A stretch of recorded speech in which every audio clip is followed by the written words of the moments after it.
Joining me now to talk more about the scenes coming out of Los Angeles and everything else happening in the U.S. is a really special guest. You may have seen him on Fox News or maybe caught one of his stand-up shows once upon a time. He's a former U.S. Army infantry colonel, Los Angeles trial lawyer, novelist, and a keen observer of the current scene. And guess what? He was also once the deputy commander of the infantry brigade Donald Trump has ordered into Los Angeles. Kurt Schlichter joins me now. Kurt, thanks for joining me on the U.S. Report. I just played some of Gavin Newsom's speech from the other night, and it is clear to me that this guy is absolutely desperate to be president. So as a Californian yourself, I wanted to ask about this first of all. You've written about this at townhall.com, but can you explain to my viewers here in Australia just what an insane idea this is? Well, thank you for having me. Gavin Newsom has managed to somehow take the greatest state in the United States, California, the Golden State, with swaying palm trees and creative people, beautiful beaches, wonderful mountains, and turn it into a nightmare, a hellhole. We have hobos marching across our landscape, leaving their spoor in their wake. We have crime. We have people moving out of California in droves, including me. I now have a house in Texas as well. It's sad to me as somebody who's lived in California for over 50 years to see what's happened. But, Gavin Newsom promises to bring the very same nightmare to the entire United States. And I think Americans, who are at heart a sensible people, are going to look at his appeal to them and burst into gales of laughter because it's absolutely ridiculous that this shiny, overly hairstyled clown would presume that he's going to be allowed to do the same damage to my entire country as he's done to my state. And Kurt, now tell us, what exactly is the current state of the protests? It does seem like things have died down a little bit. You were ex-military yourself, as I mentioned at the start of this here. Do you think the decision to call in the National Guard and the Marines was the right one to get this protest under control? And should Trump have done this back in 2020 when he didn't? There was a lot of controversy about the National Guard, as you will recall, around that. But as a result, the riots took off then, and the BLM narrative then, which was the big thing, not immigration, but Black Lives Matter, that narrative was allowed to take hold. Well, that's true. Let me explain what the National Guard is. National Guard is what we call dual-hatted. It is a United States Army force.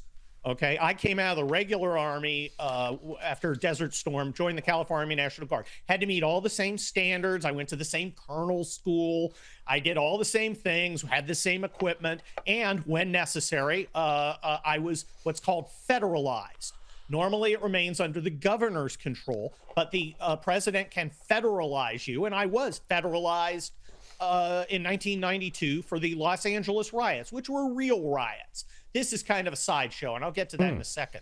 I was also federalized to deploy to Kosovo in 2004 to 2006, and then I came back, and then I was back to state duty, is what we call it. So the Guard is a powerful tool. It is a military force. These guys out there you see on the streets are killers. They're infantry, and that's why you don't see them out breaking heads. Now, they put us infantry guys on the street in 92 and said, go settle it. And we did, kinetically. In fact, a lot of the troops were drawn from the various areas rioting. This time they're doing point security. They're letting police force out there handle the rioters. The riots themselves are dying down. I think it's because they become politically useless. They are not getting what the Democrat Party, which is using these activists. It has deniability, but they share the same goal. It's making them look bad, so it's going to go away.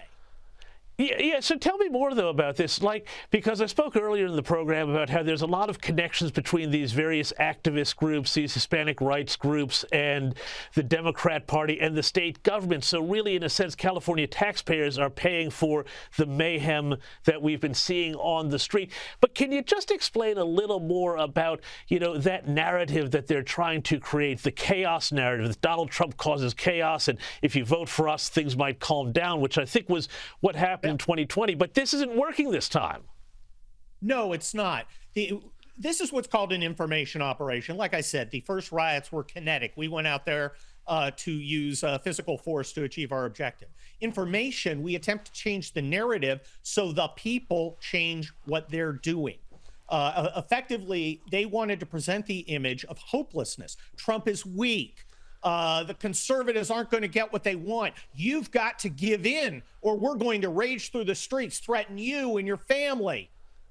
The only way to stop that is to provide a counterpoint. That is a defensible position of resistance, which is what Trump did. Trump said, I'm not going to stop. In fact, I'm going to see you and raise you a brigade of infantrymen. And suddenly, normal people have the ability to say, okay, I'm going to side with the lawful, legitimate authorities. I'm not going to be intimidated. I'm not going to be threatened. And when that happens, and it doesn't happen anywhere near enough, it should have happened in 2020, the information operation suddenly stops helping the left. It starts hurting them because they look violent, they look criminal. And it helps that the federal law enforcement is out there arresting people for federal crimes, which are different from state crime. They're not routine crimes.